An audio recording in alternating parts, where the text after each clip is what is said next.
Boa noite, amada Igreja do Senhor. Louvado seja o nome do Senhor. Mais um dia na sua presença. Os louvores e adoração ao nosso Deus. Amém, igreja?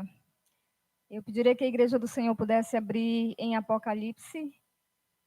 E eu pediria que a missionária Mara pudesse ler Apocalipse 1, versículo 3, e depois pudesse orar.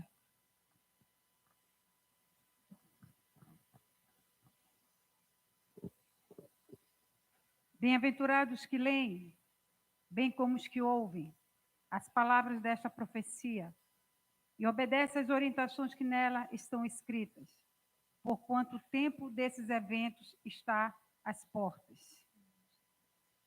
Obrigada, Deus, por mais uma oportunidade. Obrigada porque sempre o céu estará aberto para derramar para a tua igreja o que tu tens para as nossas vidas. Pai amado, em nome de Jesus, abençoe nosso coração, renove o cansaço daqueles que estão vindo do trabalho e que a atenção, Pai, agora seja total para receber do céu o que o teu Espírito trabalhou no coração da tua serva. Nos abençoe, Pai, para que cada vez mais a fé de ouvir a tua palavra, de entender a tua palavra, de compreender a tua palavra, encha e tenha enchido cada vez mais nossas vidas. Nos abençoe, queremos sair daqui cada vez mais preenchidos pelo teu poder, pela tua presença e pelo teu Espírito em nós. Abençoe a tua serva em nossas vidas e os que estão assistindo pela internet, que irão assistir, no nome de Jesus. Amém. Amém, igreja. Eu vou repetir aqui. Apocalipse 1:3 fala assim: Bem-aventurados que leem, bem como os que ouvem as palavras desta profecia e obedecem às orientações que nela estão escritas, porquanto o tempo desses eventos está às portas. E nós estamos vendo aí muitos acontecimentos e graças ao Senhor Jesus, nós estamos numa igreja bem alimentada e sabemos e conhecemos os sinais. Amém, igreja? E eu peguei aqui a palavra ouvem, leem e ouvem as palavras dessa profecia. E em grego, eu gosto muito de procurar a origem da palavra e a gente sempre aprende, né? E aqui fala oká uol, o significado. E significa também eu ouço, eu entendo, eu aprendo, eu considero o que está sendo dito. Então, significa eu ouço, eu entendo, eu aprendo, eu considero o que está sendo escrito, está sendo dito. Então, essa palavra é uma palavra para que nós possamos ouvir com atenção e considerar o que Deus tem falado conosco, porque com certeza se cumprirá. Amém, igreja? O Senhor está próximo e nós estamos vendo todos os sinais e é muito visível a sua vinda para o coração que acredita que o Senhor está às portas. E Apocalipse 12:12 fala assim: ai da terra e dos seus moradores, porque o diabo sabe que pouco tempo lhe resta e desceu com grande fúria. Nós sabemos que nós estamos vivendo os últimos dias e o diabo está furioso. Nós ouvimos uma pregação recentemente sobre as suas ciladas, né? E nós temos que ficar e nos preparar para esses dias difíceis. Timóteo fala, em 1 Timóteo 3, se não me engano, fala que haverá tempos difíceis. Então, Deus quer que nós venhamos nos preparar, a igreja se prepare com óleo, com azeite, com atenção, com vigilância, esperando a vinda do Senhor com as virgens prudentes. Ele usa várias estratégias para enganar e fazer se perder tantos quanto ele puder, mas o alvo dele é os adoradores de Deus, os adoradores do Senhor Jesus. Esse é o alvo principal do inimigo de nossas almas. E a Bíblia chama ele de antiga serpente, chama ele também de acusador dos nossos irmãos. Então, eu fiz uma comparação aqui da saída da igreja no arrebatamento e a saída do povo de Israel do Egito. E algo que eu ouvi que eu achei muito interessante, eu coloquei aqui. Gênesis 15, 13, 14, Deus faz uma promessa a Abraão. Além de prometer que viria dele descendente, ele fala que os seus descendentes um dia estariam como escravos, né? Mas depois de 400 anos, o Senhor visitaria e levantaria um libertador e tiraria o povo de lá, da terra, daquela terra que o tornava escravo. E assim se cumpriu. O Senhor visitou o seu povo, escolheu o libertador, e nós sabemos que toda vez que se escolhe o libertador, o diabo, de alguma forma, tenta impedir, né, que o povo seja liberto. Então, isso aconteceu na vida de Moisés, tentou matar os homens, né, as crianças do sexo masculino.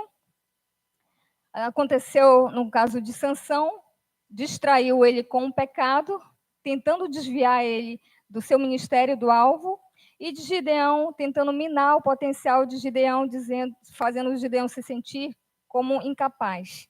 Então, o diabo sabe o potencial dos libertadores, e ele, de alguma forma, tenta, com sua estratégia, minar. Então, Deus manda Moisés anunciar a Faraó o nome do Senhor, o Eu Sou. Primeira praga, Faraó resistiu. Primeira praga, Deus feriu o rio Nilo com sangue. Segunda praga, com os rãs. Terceira praga, com os piolhos. E a quarta praga, com enxame de mosca. Primeira proposta do diabo.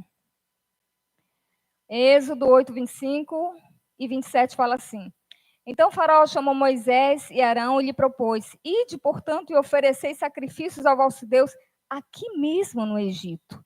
Olha a proposta, aqui mesmo. Ofereçam o sacrifício, eu deixo vocês oferecerem o sacrifício, mas ofereçam aqui mesmo no Egito. E o que nós estamos vendo aí é muitas pessoas que estão no Egito oferecendo, entre aspas, sacrifícios ao Senhor, dizendo que ainda estão adorando o Senhor, que o Senhor conhece o seu coração e que, no fundo, Deus sabe que eles querem Jesus, que amam Jesus, mas não saem do Egito. Sacrifício de tolos, o Senhor não aceita. 27 fala assim, portanto, olha a resposta de Moisés. Portanto, nós temos que caminhar 3 dias pelo deserto adentro, até chegarmos ao lugar onde vamos oferecer nosso sacrifício ao Senhor, nosso Deus, assim como Ele mesmo nos determinou. Moisés foi firme, não aceitou a proposta, ele sabia o que Deus queria e não era para oferecer ali o seu sacrifício. Ali no Egito, não. O que estava por trás dessa proposta? Não saiam do mundo, continuam nesse sistema. Ofereça o sacrifício, o Senhor vai aceitar, o Senhor entende a fraqueza do coração de vocês. Eu coloquei algo aqui. Podem usar coisas do Egito para misturar os seus sacrifícios. Pode misturar o profano com o santo. Deus vai entender. Eu achei uma frase muito interessante e fala assim: a conversão tira o cristão do mundo, a santidade tira o mundo do cristão. Muito profundo. Então, não adianta só se converter, nós temos que nos santificar cada dia. Amém, igreja? Então, ele fala assim, a proposta é misturem coisas ilícitas com o santo. E a segunda proposta, Êxodo 8, mesmo capítulo 28, se os irmãos quiserem acompanhar, fiquem à vontade.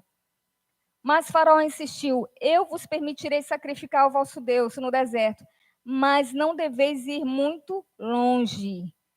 E, por favor, orai por mim também.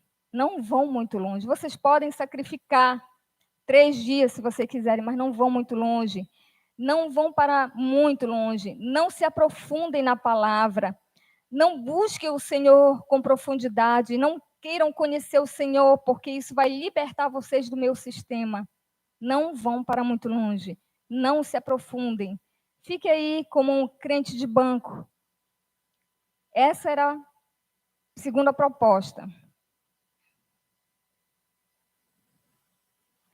Quinta praga, as pestes dos animais. Eu quero Achei muito interessante isso daqui, Êxodo 9, 3, 4, 7.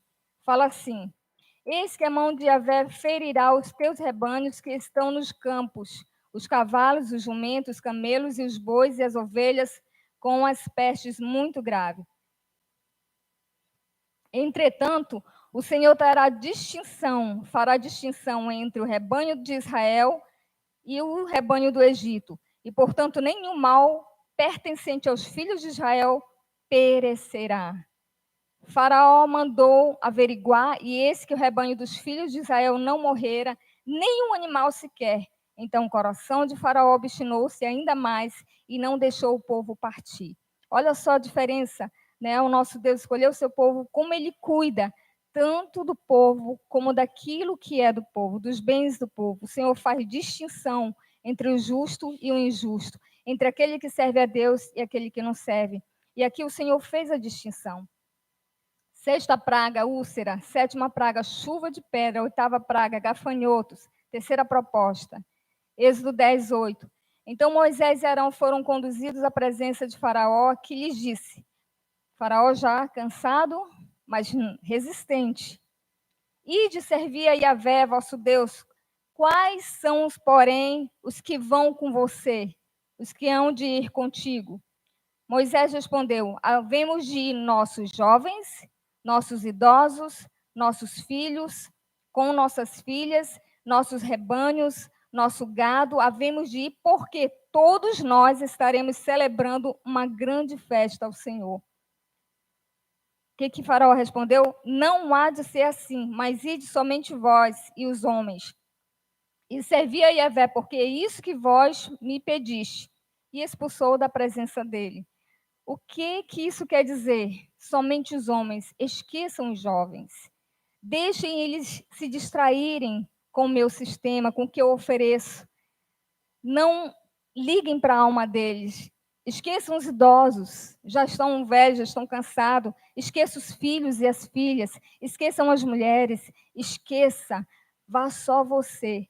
Muitas vezes acontece, eu louvo a Deus porque eu não vejo aqui, mas acontece em muitos lugares de pais de família não se preocuparem com suas famílias, não pagarem o preço por suas famílias e não desenvolver a salvação pessoal, mas esquecerem das suas famílias. Enquanto que Deus fala que Ele quer salvar nós e a nossa casa. Mas nós temos que fazer a nossa parte, não só depender do Senhor, Ele faz isso, mas temos que pregar, temos que orar, pagar o preço de oração por eles e buscar, de alguma forma, esclarecer a eles o que realmente esse sistema tem oferecido. Amém, igreja?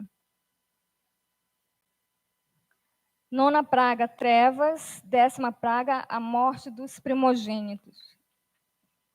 Quarta proposta.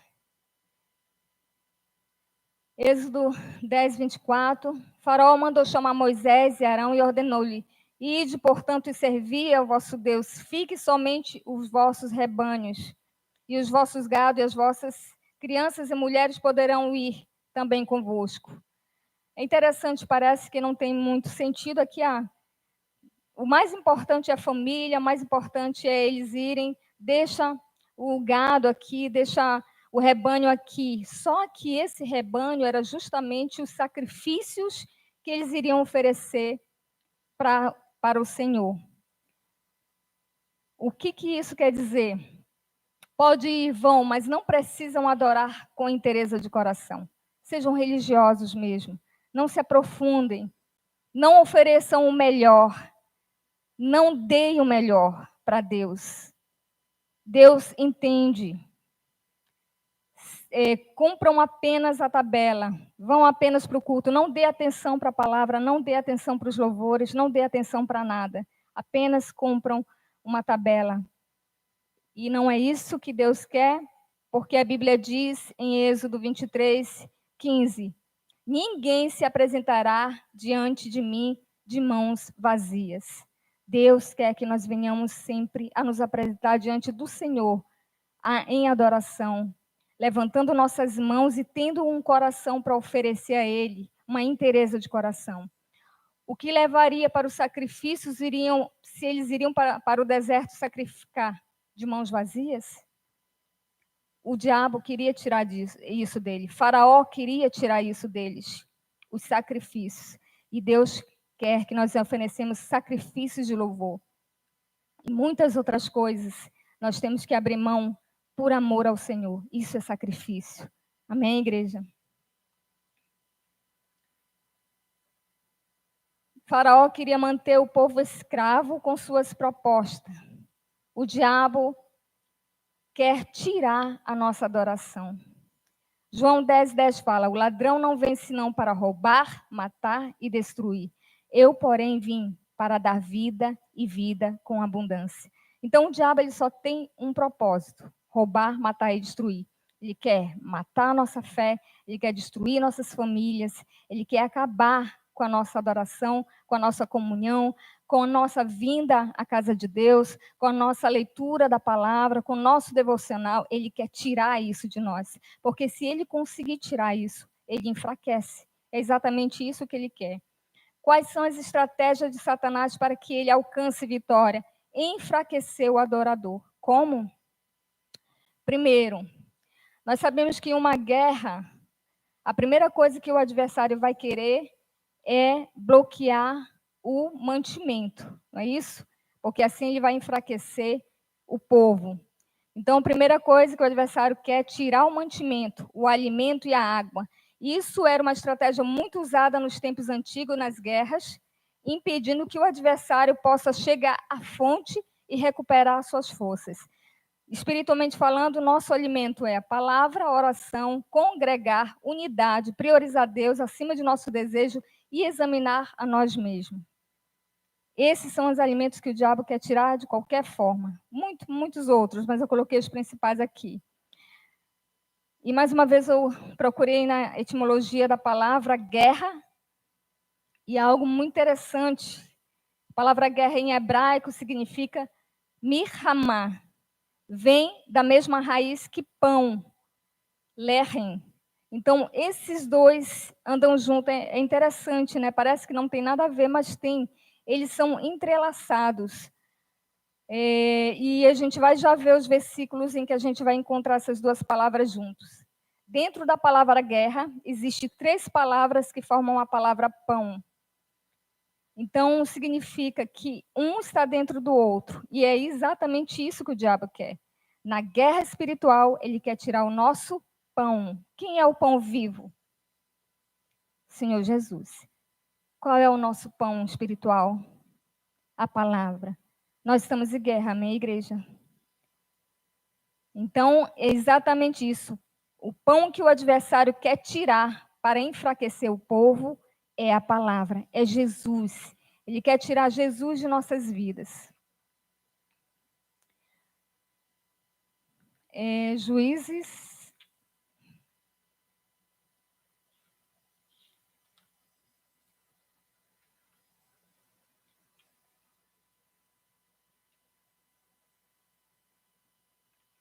Juízes 6:3.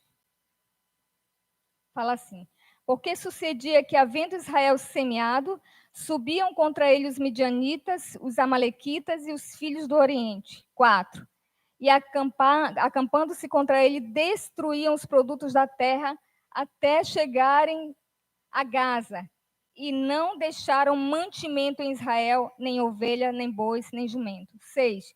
Assim Israel se enfraqueceu muito por causa dos midianitas, e então os filhos de Israel clamaram ao Senhor.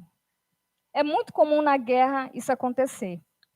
Nós temos um exemplo da guerra da Ucrânia e a Rússia, e a primeira coisa que nós estamos vendo é o alimento, é o grãos e é o trigo sendo bloqueado, né? Então, aqui, quando os midianitas fizeram cerco, obrigaram o povo de Israel a se esconderem em cavernas, impedindo de cultivar. Porém, houve um homem fora do comum, Gideão. Juízes 6:11 fala: o anjo do Senhor veio e assentou-se sobre grande carvalho que está em Ofra, que pertence a Joás, filho de Abiezer. E aconteceu que Gideão, filho de Joás, estava malhando o quê? trigo. O que a gente faz com trigo? Massa, pão. Num tanque de prensar uvas, a fim de ocultá-los dos midianitas.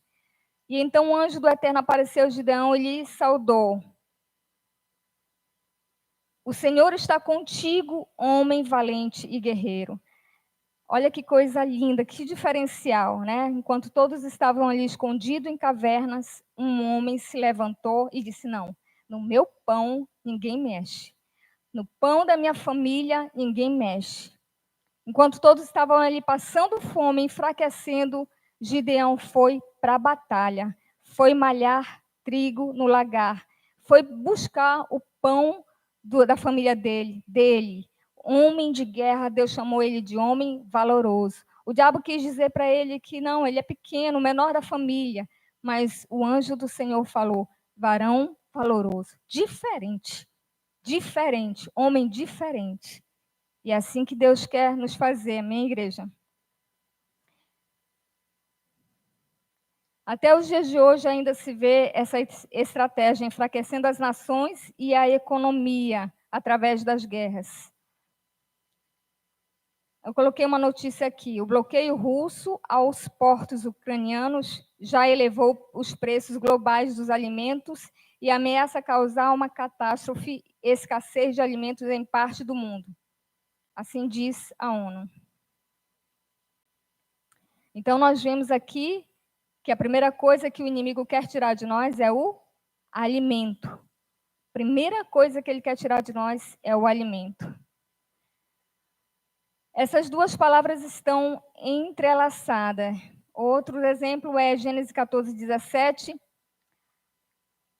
Abraão voltou da guerra contra os reis, porque o sobrinho dele tinha sido levado, né? Houve guerra contra Sodoma. 5 reis se voltaram contra Sodoma e Ló, por escolher o caminho que não era o correto, acabou envolvendo-se também nessa guerra. Então, Abraão foi e tentou e conseguiu guerrear contra os reis, vencer, e na volta, a Bíblia diz que Melquisedeque, rei de Salém, o sacerdote do rei Altíssimo, trouxe pão e vinho. Pão e vinho. Ele estava no meio de uma guerra e Deus trouxe pão e vinho para ele. Cristo trouxe uma teofania, pão e vinho para ele. Então, é necessário esse pão. E o próprio Deus que foi lá e deu. Amém, igreja? O próprio Deus. Sustentando a igreja do Senhor na vida de Abraão. Amém? Então, Yahvé disse a aqui é outro, 14:4. Então, Yahvé disse a Moisés: eis que farei descer pão do céu, sairá o povo a colher porção de cada dia, a fim de que eu ponha a prova para ver se anda ou não nos meus caminhos. Israel saiu do Egito, está no deserto, e Deus sustentou eles com pão. Eles estavam o tempo todo esperando uma guerra, porque ali, no meio daquele deserto, ao redor havia inimigos e eles iriam conquistar ainda aquelas terras para tomarem, para dali serem a terra que Deus colocou eles lá. Então, Deus fez o quê? Fez descer pão do céu, sustentando de novo no deserto o povo de Deus. Escravo, não tinham nada, sem aparente proteção, a não ser do Senhor numa coluna de fogo e numa coluna de fumaça, e Deus não deixou eles passarem fome. Eles eram alimentados com o pão, com mantimento, e Deus o sustentou. Jesus, numa guerra espiritual, com o diabo, oferece o quê? Pedra. Transforma essas pedras em pão. Um pão que seria de origem pedra. E nós sabemos que pedra significa tropeço. Ele queria que Cristo tropeçasse ali. A proposta dele era oferecer um tropeço para Cristo. Transforma essa pedra em pão. Jesus falou o quê? Nem só de pão viverá o homem, mas de toda a palavra que procede da boca de Deus. Disso viverá o homem. Então, o pão que Deus estava falando, o verdadeiro pão era a palavra do Senhor.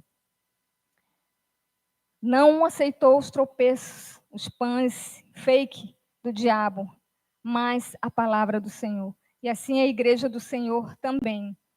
O povo de Israel subjugado por inimigos em Roma, e Jesus oferece como verdadeiro pão. João 6,32. Respondeu-lhe então Jesus: em verdade vos asseguro, não foi Moisés quem vos deu o pão do céu, mas o meu Pai que vos dá o verdadeiro pão do céu. Pois o pão de Deus é o que desce do céu e dá vida. E dá vida. O verdadeiro pão, ele dá vida. Não é esse pão que, às vezes, a gente vai comprar o pão, só é casca, né? Não é um pão como esse. É um pão que realmente dá a vida eterna. Pois o pão que desce do céu é o pão que desce do céu e dá vida ao mundo. 34. Então eles pediram a Jesus: Senhor, dai-nos sempre desse pão. Diante disso, Jesus ministrou-lhe: eu sou o pão da vida. Aquele que vem a mim jamais terá fome, e aquele que crê em mim jamais terá sede. Jesus é o verdadeiro pão. Quem de mim se alimenta, por mim viverá. Amém? Eu não lembro qual versículo que está, onde está isso, porque eu li rapidinho, eu me lembrei rapidinho. Mas quem de mim se alimenta, por mim viverá. Não adianta viver fora da presença do Senhor. Dizer que consegue viver sem ir para a igreja, isso não existe. É como um galho dizer que é árvore, né? Ele não consegue. Então, só nos alimentando do Senhor e só por Ele, nós teremos a vida eterna e a vida. Jesus nos ensina a usar uma das maiores armas espirituais no meio da guerra, da oração, que é a oração. E nessa oração ele fala o seguinte, Lucas 11, 2. Eu pediria que a Jaque pudesse ler. Lucas 11, 2.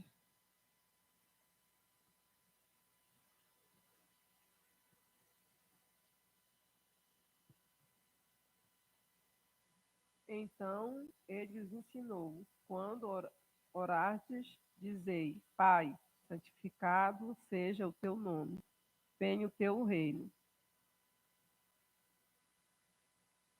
Perdão, 3 e 4 também. O pão nosso cotidiano dai-nos de dia em dia. Perdoai-nos os nossos pecados, pois também nos perdoamos a todo o que nos deve. E não nos deixeis cair em tentação. O pão nosso de cada dia continua nos dando hoje e sempre. Então, todos os dias, a palavra tem que ser a nossa prioridade. Amém, igreja? Todos os dias ele é o pão nosso de cada dia. Todos os dias, porque nós estamos em guerra. O diabo não está brincando. A Bíblia diz que ele desceu com grande fúria, sabendo que pouco tempo nos resta. Então, não é hora para brincar, não é hora para se distrair, não é hora para aceitar distrações do diabo, como ele propôs, né, lá com o povo de Israel. Não existe mais tempo, não há mais tempo. É hora de nós nos despertarmos. E eu sei que a igreja faz isso. Eu louvo a Deus pela igreja do Senhor. Mas também, assim como esse adversário ele tenta tirar o nosso alimento, nós também podemos tirar o alimento dele. Amém, igreja? Vou explicar. Podemos fazer isso com o adversário de nossas almas, tirando a fonte do seu alimento. Qual é a fonte do seu alimento? A Bíblia diz: de tudo que se deve guardar, guarda o teu coração, porque dela procede as fontes de vida. A Bíblia diz em Marcos 7, 21, 23, pediria que o Lucas pudesse ler. Marcos 7, 21, 23. Olha o que está no nosso coração e o que o diabo vai usar. Porque de dentro do coração dos homens é que procedem os maus desígnios, a prostituição, os furtos, os homicídios, os adultérios, as avarezas, as malícias, o dolo, a lascívia, a inveja, a blasfêmia, a soberba e a loucura. Ora, todos esses males vêm de dentro e contaminam o homem. Exatamente. É esse o alimento de Satanás. É isso que ele vai tentar, porque ninguém é santo ainda. Nós somos santos porque somos justificados pelo Senhor e nós procuramos nos santificar. Mas ninguém chegou a uma pureza espiritual que já é para subir, não é para estar na terra. Não. O Senhor disse: eu não peço que tire do mundo, mas que os livre do mal. Então, ainda há algumas coisas em nosso coração que nós estamos lutando. O adorador, ele luta todos os dias. Todos os dias ele luta para que isso não venha vencer o adorador. A Bíblia diz que há uma inclinação da carne e do espírito, para que uma não faça o que a outra deseja fazer. A carne luta contra o espírito contra a carne. Todos os dias nós já acordamos e o diabo já começa a intentar contra a nossa vida, já se lança. Então, o que ele se alimenta? Soberba, orgulho, maus pensamentos, ídolos no coração, amor ao dinheiro, amor às coisas do mundo, medo, ódio contra o irmão, várias coisas. Tudo isso é o que corrompe o nosso coração e é disso que o diabo se alimenta. Deus quer que nós venhamos a tirar o alimento de Satanás. Amém, igreja? Ele quer escurecer o nosso interior. Ele quer encher o nosso coração de trevas. Como é que ele consegue isso? Através dos olhos. A Bíblia diz que os olhos são uma lâmpada do corpo. Portanto, se os teus olhos forem bons, todo o teu corpo será plena luz. Porém, se os teus olhos forem maus, todo o teu corpo estará obscurecido. Por isso, se a luz que está em ti são trevas, quão tremendas são essas trevas. Então, ele quer tornar o nosso interior obscuro, cheio de trevas, pensamentos, maus pensamentos, ídolos em nosso coração. Tudo vai dos nossos olhos. O que nós colocamos diante dos nossos olhos? Qual é a primeira coisa quando nós acordamos? O que colocamos diante dos nossos olhos? É um devocional, é a palavra, ou é o celular, redes sociais? A gente tem que ter cuidado com isso, porque o nosso coração vai se encher a cada dia de alguma coisa. E isso, o diabo, é uma armadilha, uma cilada que ele vai tirar muitos da presença do Senhor. Amém? Isso é muito sério, igreja, muito sério mesmo. E não tem bom. Não tem bom. Como ganhar a guerra e conquistar a vitória e entrar no reino de Deus? Aqui o tema é escravos do sistema ou livres para o arrebatamento? Não somos mais escravos do sistema. Deus nos tirou das trevas e nos trouxe para o Filho do seu amor. Amém? Hoje nós estamos na luz. Nós andemos em plena luz. Então, nós não somos, esse sistema ele está obscurecendo as pessoas, está corrompendo as pessoas. E, infelizmente, muitos crentes já apostataram, já saíram, já esfriaram, porque não conseguiram resistir ao sistema. Mas nós somos a resistência, amém, igreja? Não vamos abrir mão da presença do nosso Deus. Então, a primeira coisa para ganhar uma guerra, Davi pediu o conselho do Senhor. Obediência a cada detalhe das ordens de Deus. Nós sabemos que Deus é um Deus detalhista. E quando ele dá um propósito, ele dá uma ordem, ele dá os detalhes também. Amém? Quantos já leram isso? Quando ele construiu a arca, quando ele pediu para o povo de Israel sair do Egito, ele deu estratégia. Nosso Deus, ele é o Senhor dos exércitos. Ele é o nosso general, ele tem estratégias. E a Bíblia diz que os pensamentos dos homens se frustram, mas o Senhor não. Seus pensamentos jamais serão frustrados. E tudo o que ele faz, toda a palavra dele é estabelecida e ponto final. Amém? Então, primeiro, obediência a cada detalhe. Tudo que você pedir, tudo que você quiser, peça conselho do Senhor. Ele te direciona. Não faça nada sem pedir conselho do Senhor. Às vezes a gente acha que já sabe tudo. Não, isso vai dar certo. Então a gente decide e faz. E aí depois a gente acaba se prejudicando. Se tiver sorte, fica na presença do Senhor, senão vai sair. Uma grande arma também é um coração humilde. O diabo não consegue corromper um coração que é quebrantado, que é humilde na presença do Senhor. Ele vai tentar de todas as formas, mas ele não vai conseguir. E a Bíblia diz em Mateus 5 que dos humildes é o reino dos céus. O reino é prometido a todo aquele que tem um coração humilde. Amém, igreja? Uma outra arma, um coração grato a Deus. O povo de Israel perdeu de entrar na terra prometida porque não tinha um coração grato, murmurava diante do Senhor. E a Bíblia diz que toda aquela geração se perdeu e ficou no deserto.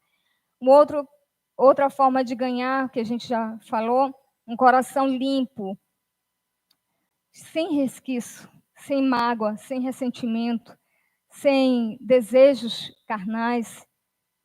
É difícil, mas é a luta, é lutando todos os dias contra isso. E isso vai fazer uma limpeza. Não tem o celular que às vezes fica com os 2 disquinhos já dizendo que está cheio, e você não tem que fazer uma limpeza? É assim o nosso coração, vamos fazer limpeza. Isso daqui não, isso daqui também não. Separar o vil do precioso. Coração pacificador, um coração cheio de paz. Outro, um coração que tem sede e fome de justiça. E para finalizar, um exemplo, não conseguiu vencer. Ele era justo, tinha um coração humilde e limpo. A Bíblia diz que ele se esvaziou e não quis usurpar, ser igual a Deus, apesar de ser o próprio Deus. E ele não conseguiu fazer Jesus tentar, porque todas as tentativas, o Senhor respondia com a palavra: não tentará o Senhor vosso Deus. Está escrito, está escrito. Para finalizar, Juízes 7:5 fala assim. Eu vou falar aqui dos vencedores vigilantes. Gideão, pois, levou todos os seus soldados à beira da água e o Senhor lhe orientou. Olha só como é importante a orientação do nosso Deus. Como é importante a gente ser sensível, como é importante a gente perguntar. Né? Para quem tem pai aqui e você tem uma intimidade com seu pai, você pergunta: pai, o senhor já é maduro, já passou por isso. Isso daqui vai dar certo? Né? E o pai, com certeza, vai dizer se vai dar certo, se ele já errou, se ele já falhou nisso, se ele conseguiu ter sucesso, ele vai dar conselho. Assim é o nosso Deus. Então, o Senhor lhe orientou: separai todo aquele que beber a água, lambendo-a, como faz os cachorros. Todo aquele que se ajoelhar para beber, tu porás do outro lado. Então, esse que se ajoelhou para beber as águas, e levou as águas à boca, em vez de cair de boca nas águas, esse Deus separou, e foi pouquíssimo, 300 homens.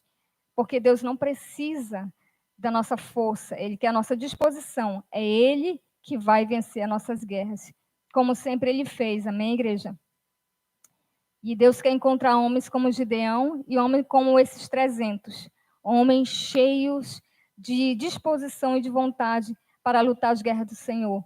Porque um dia, em nome de Jesus, não muito distante, nós já estamos bem perto, o Senhor rasgará esse céu e nós seremos arrebatados. E esse mundo, esse sistema, e todos aqueles dominadores do mundo verá a vingança do nosso Deus. É isso que nós estamos esperando. Hoje eles estão vencendo, temporariamente. Mas a Bíblia diz que ri-se aquele que habita no céu, o Senhor zomba deles. E a Bíblia diz que nosso Deus está no céu e faz tudo como lhe apraz. Então o Senhor não está alheio, Ele está vendo tudo. Tudo está debaixo do seu controle. Amém, igreja? Os irmãos do louvor já podem se aproximar. Eu pediria que a missionária Mara pudesse orar